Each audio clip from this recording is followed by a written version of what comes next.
The amount of random access memory, RAM, in a typical laptop is probably around 8 to 32 GB. That's the part that directly interacts with the CPU. Aside from that, your hard disk might have, say, another terabyte or so of memory. But how much memory do you, that's to say, the human brain, have? And can we even measure it in bytes?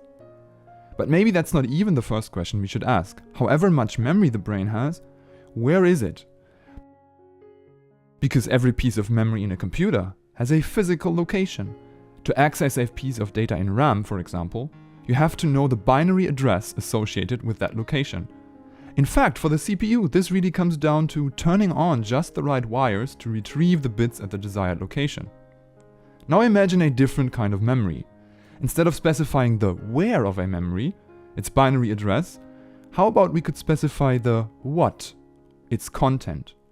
A memory system where if we provide an incomplete version of the memory, it just sort of auto-completes. Of course, with the right software, your computer can already do this. But it's not how computer memory works on its basic level. The point of this video is to convince you that auto-completing memories, also known as associative memory, is a kind of natural behavior of networks of neurons. With that, it'll become clear that it doesn't really make sense to measure memory capacity in networks of neurons in the same way we measure computer memory. The biggest difference might be, computer memories have a place, a fixed location, but as we'll see, the memories in an associative network rather have a time.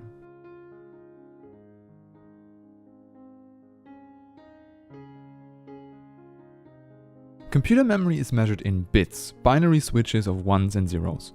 A string of 8 such bits can represent anything from letters to integers. For our purposes, let's visualize them as patterns of this kind, like these 64 bits representing this 8x8 image of binary pixels. I always find that there's a piece missing from the story of bits as memory, and that's the following. How do I get to a memory once it's saved, say, in RAM? Because on its own, it doesn't do much. It's only when we retrieve it that it becomes useful. So how do we? Well, broadly speaking, and I'm glossing over tons of technical detail here, every piece of data in RAM is matched to a binary address. And this binary address really eventually boils down to a set of wires, in this case 8, that are either turned on or off. Each piece of data is in a different physical location and can only be retrieved by knowing its address. How the reading and writing of memories is accomplished is really the meat of programming and is another story. What I want you to remember is the peculiar fact that memories are matched to addresses, and that's ultimately the only way to retrieve them. Contrast this with what we believe about the brain. There isn't a central orchestrator, like a CPU, and there aren't any addresses. Rather, there is a constant buzz of activity of many independent units called neurons.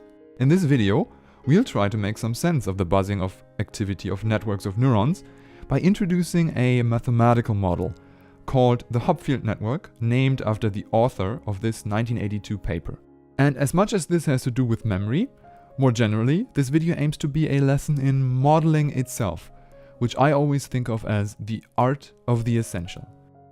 This is a neuron. I'm almost certain you've seen something like this before.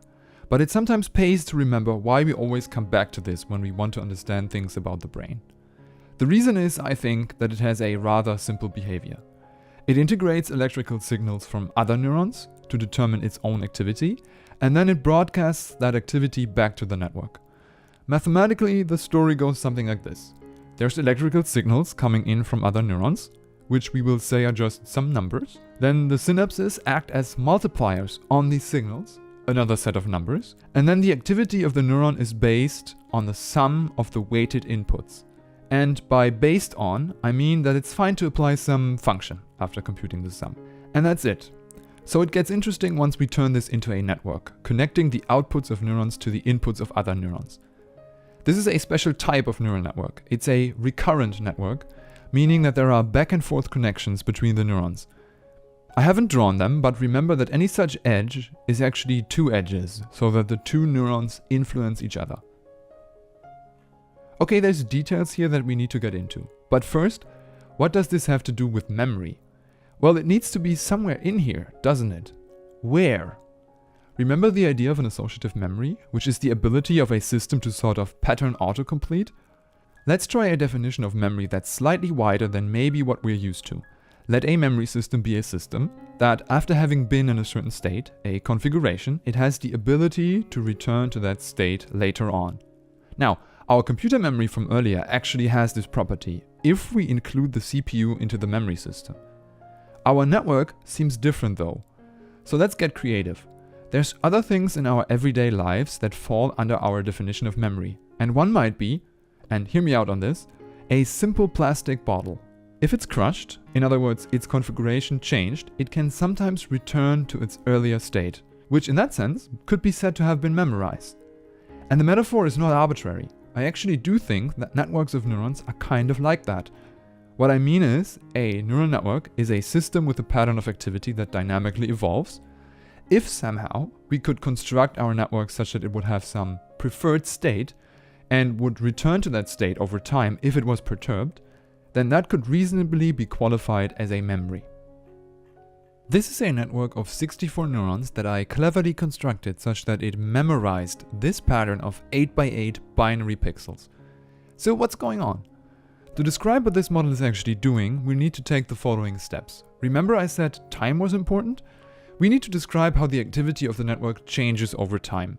And then there's the question of learning. How do we actually imprint memories into the network? And this will have to do with the connections between the neurons. Finally, we need to understand if and when the network converges to its memory states. The crucial ingredient of our network really is the fact that it is a dynamical system. Its activity changes over time. By activity, we mean that each of the now 16 neurons in the network is described by a number, and that this number is a function of time. And let's just assume that time moves forward in discrete steps. Furthermore, since we are interested in binary memory states, we'll assume that activity means that the neurons can only be in one of two states. Inactive, say -1, and active, say +1. Anyway, this all leaves us with 16 minus or plus ones at any given time, which we will call the state of the network. What actually happens if we increase time by one step?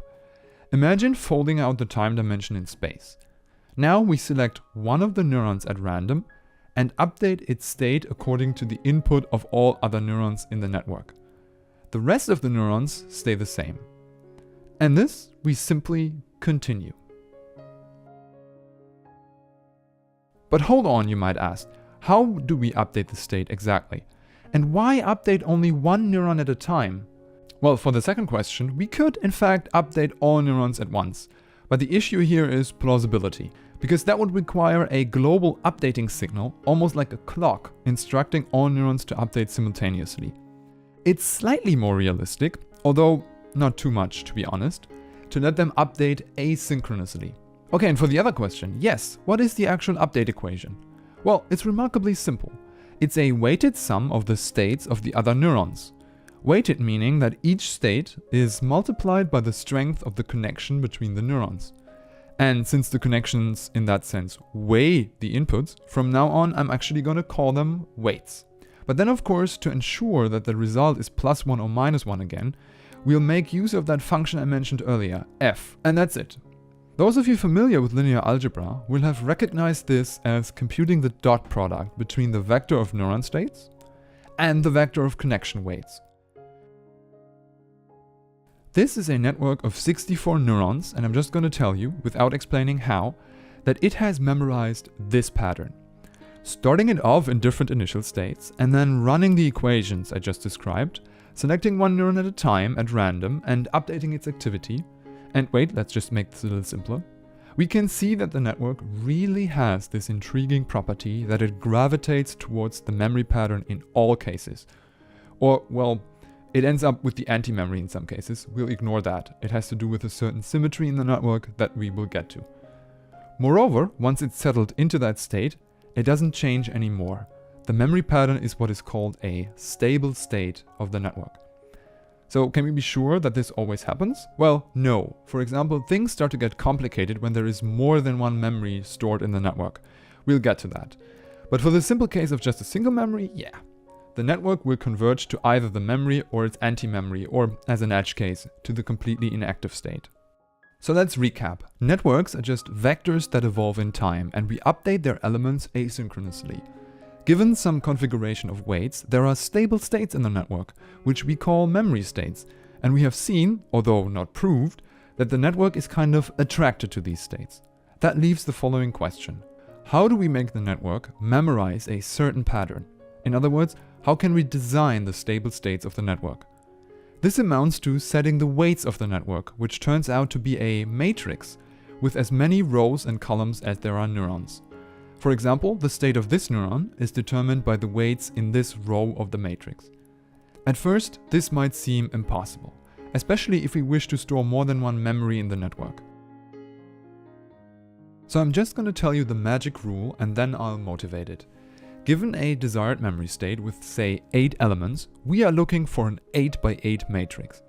We will just say, seemingly out of nowhere, that the weight between two neurons, I, J in general, is determined by the product of their states in the memory.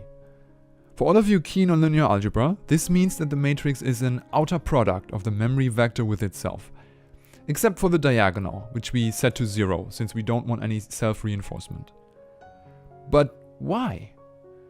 Think of it this way. Our whole approach was in some sense to build something interesting from many simple parts.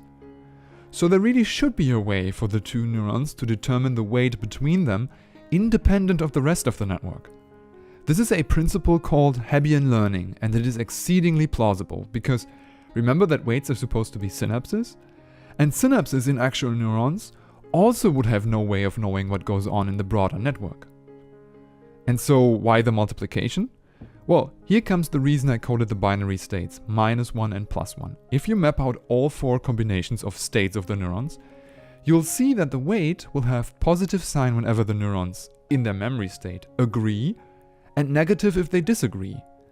And this should make sense, because a positive weight lets a neuron project its state onto other neurons, and a negative weight lets a neuron flip the state of other neurons. It's almost like the neurons behave like charged particles, maybe. One last question before we can see it in action, and that's, how do we store multiple patterns at once, in the same network? We do it by computing the outer products for all desired memory patterns. This gives us a matrix for each, and then we average those matrices. This gives finer and finer gradations of the weights. Now, however, things start to become a little bit more complicated. There's no way to guarantee that all memory patterns are stable states.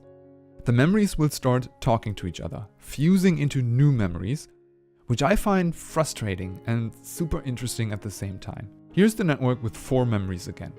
It sometimes converges to one of the memory states, yes, but in other cases, it converges to something in between, a merging of memories, which I find, well, almost a kind of human mistake. And with this, we are finally making some progress on our question from the very beginning of the video. How much memory do you have? Originally, we might have answered this by giving some number of bytes, but now the question presents itself very differently. It's more like, how many memory patterns can we store in a recurrent network of a given size, such that they are stable states of the network? And the answer is, at least for this model, not very many. The original paper showed that this model has only linear memory capacity. That's to say, the number of stable states grows as a linear function of the size of the network. Plus, there's a hidden assumption in this graph too, which is that all memory states are uncorrelated, which for any set of pictures like this, is totally not the case. I tried my best picking out some not so correlated images to really show what this network can do, and the results are, well, see for yourself. Realistically, that means that this model is maybe too simple after all. And that's not surprising given all the violence we did to these networks with our many simplifications. But the goal of this video wasn't to convince you that this model can be used in any practical sense anyway. Although in a follow-up video, I want to tell you what steps people took to make this model actually useful for deep neural networks. What I wanted to achieve with this video is, first, to warn you of false comparisons. Networks of neurons don't behave like USB sticks, and why should they? But secondly, it's to show you how with modeling approaches, walking a very thin line between complexity and simplicity, we can sometimes start to conceive of the world differently than otherwise we would have. You might have set out picturing memory as something static, but I'm hoping now you're willing to consider that it might be something dynamic, the invisible stable states of a network buzzing with activity.